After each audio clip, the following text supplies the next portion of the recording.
ওই ভারতের এক নেত্রী প্রিয়াঙ্কা গান্ধী সম্প্রতি তাদের সংসদে বলেছে ৭১ সালে পাকিস্তানের শক্তিকে দুর্বল করার জন্য ভারত যুদ্ধে সমর্থন দিয়ে বাংলাদেশ সৃষ্টি করেছে। ভারত আমাদের সহযোগিতা করার জন্য পাশে ছিল না, বন্ধুত্বের জন্য পাশে ছিল না, পাকিস্তানকে দুর্বল করতে চেয়েছিল, বাংলাদেশকে শোষণ করতে চেয়েছিল, বাংলাদেশকে করদ রাজ্য বানাতে চেয়েছিল। সেই ভারতের তিলকওয়ালী মুখ্যমন্ত্রী ফ্যাসিস্ট শেখ হাসিনা জুলাই গণঅভ্যুত্থানের পর তার নিজের দেশ ভারতে পালিয়ে গেছে। যারা কথায় কথায় মিথ্যা কথা বলে, যারা জাতির সাথে মুনাফিকি করে, যারা জুলাইয়ের সাথে গাদ্দারি করে, যারা ভারতের সামনে মাথা নত করে, তাদের সাথে কোনো আপোষ হবে না।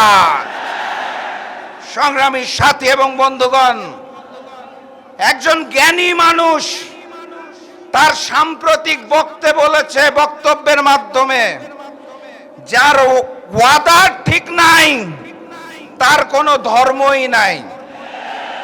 জ্ঞানী মানুষটার নাম জানেন? মাননীয় প্রধানমন্ত্রী জনাব তারেক রহমান। ওনাকে বিনয়ের সাথে বলতে চাই, আপনি নিজেই ওয়াদার বরখেলাপ করেছেন, আপনার মন্ত্রীরা ওয়াদার বরখেলাপ করেছে। অতএব আপনার ভাষ্য মতে আপনি সহ আপনার মন্ত্রীদের কোনো ধর্ম নাই। বিসমিল্লাহির রহমানির রহিম। 11 দলীয় ঐক্য আয়োজিত বরিশাল বিভাগীয় সমাবেশের সম্মানিত সভাপতি, সম্মানিত প্রধান অতিথি, 11 দলীয় ঐক্যের শীর্ষ নেতৃবৃন্দ, বিভাগীয় নেতৃবৃন্দ, জেলা পর্যায়ের নেতৃবৃন্দ, আমার সামনে উপস্থিত মিডিয়ার ভাইরা এবং প্রাণপ্রিয় বরিশালবাসী, আসসালামু আলাইকুম। আপনারা ভালো আছেন তো নাকি? আলহামদুলিল্লাহ। সেই ভোটের আগে দেখা হয়েছিল, তারপর আবার দেখা হচ্ছে, আলহামদুলিল্লাহ। এর মধ্যে একখানা ম্যানেজ ভোট হয়ে গেছে, জানেন তো আপনারা? ফলাফল পাল্টে দেওয়া হয়েছে, জানেন তো?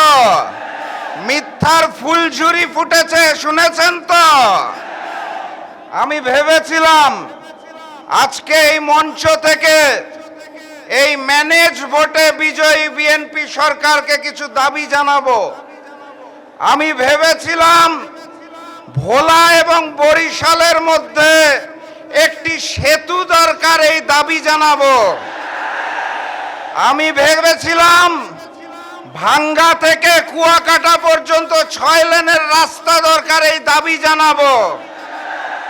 আমি ভেবেছিলাম রেল লাইন দরকার, সেই দাবি জানাবো। আমি ভেবেছিলাম পাইপ লাইনের মাধ্যমে বরিশালের প্রাকৃতিক গ্যাস প্রয়োজন, সেই দাবি জানাবো।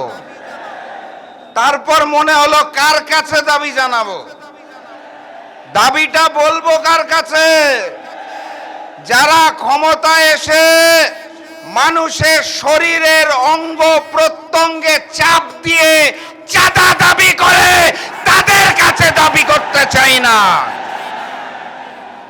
দাবি করব কার কাছে?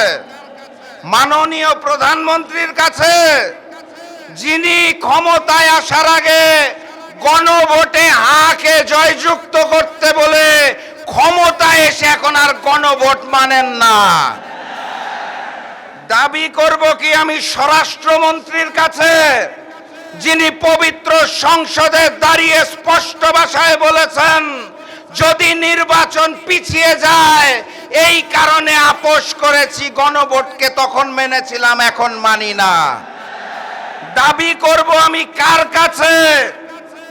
যেই দেশের সড়ক পরিবহন মন্ত্রী পবিত্র সংসদে দাঁড়িয়ে বলে টোল মওকুফের কথা বলেছিলাম যাতে বেশি বেশি ভোট পাই, আসলে মওকুফ করব না। আমি দাবি করব কার কাছে, যেই সরকারের স্থানীয় সরকার মন্ত্রী বলে তারা নাকি কোনোদিন সংবিধান সংস্কারের কথা উচ্চারণই করেন নাই, অথচ বিএনপির 31 দফার মধ্যে প্রথম দফাতেই বলা ছিল সংবিধান সংস্কার করার কথা। দাবি আমি কার কাছে জানাবো? যারা কথায় কথায় মিথ্যা কথা বলে, যারা জাতির সাথে মুনাফিকি করে, যারা জুলাইয়ের সাথে গাদ্দারি করে, যারা ভারতের সামনে মাথা নত করে, তাদের সাথে কোনো আপোষ হবে না। সংগ্রামী সাথী এবং বন্ধুগণ, একজন জ্ঞানী মানুষ তার সাম্প্রতিক বক্তব্যের মাধ্যমে যার ওয়াদা ঠিক নাই তার কোনো ধর্মই নাই। জ্ঞানী মানুষটার নাম জানেন? মাননীয় প্রধানমন্ত্রী জনাব তারেক রহমান। ওনাকে বিনয়ের সাথে বলতে চাই, আপনি নিজেই ওয়াদার বরখেলাপ করেছেন, আপনার মন্ত্রীরা ওয়াদার বরখেলাপ করেছে। অতএব আপনার ভাষ্য মতে আপনি সহ আপনার মন্ত্রীদের কোনো ধর্ম নাই। আমি বলছি না, মাননীয় প্রধানমন্ত্রী বলেছেন, সাংবাদিকরা সাক্ষ্য থাকবে। সংগ্রামী সাথী এবং বন্ধুগণ, কথাবার্তা পরিষ্কারভাবে বলতে চাই, ওই ভারতের এক নেত্রী প্রিয়াঙ্কা গান্ধী সম্প্রতি তাদের সংসদে বলেছে ৭১ সালে পাকিস্তানের শক্তিকে দুর্বল করার জন্য ভারত যুদ্ধে সমর্থন দিয়ে বাংলাদেশ সৃষ্টি করেছে। ভারত আমাদের সহযোগিতা করার জন্য পাশে ছিল না, বন্ধুত্বের জন্য পাশে ছিল না, পাকিস্তানকে দুর্বল করতে চেয়েছিল, বাংলাদেশকে শোষণ করতে চেয়েছিল, বাংলাদেশকে করদ রাজ্য বানাতে চেয়েছিল। সেই ভারতের তিলকওয়ালী মুখ্যমন্ত্রী ফ্যাসিস্ট শেখ হাসিনা জুলাই গণঅভ্যুত্থানের পর তার নিজের দেশ ভারতে পালিয়ে গেছে। এই বরিশালবাসী 2024 সালের জুলাই মাসের 18 তারিখে উই রিভল্ট বলে রাস্তায় নেমে এসেছিল।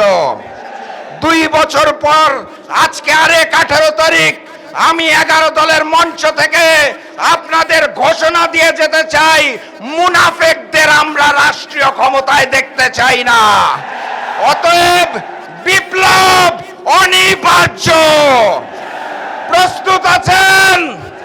লড়াই হবে, দেখা হবে রাজপথে, দেখা হবে বিপ্লবে, দেখা হবে বিজয়ে, 11 দলের সরকারে ইনশাআল্লাহ। বিজয়ের পথে যাত্রা শুরু, জীবন অথবা মৃত্যু। আসসালামু আলাইকুম।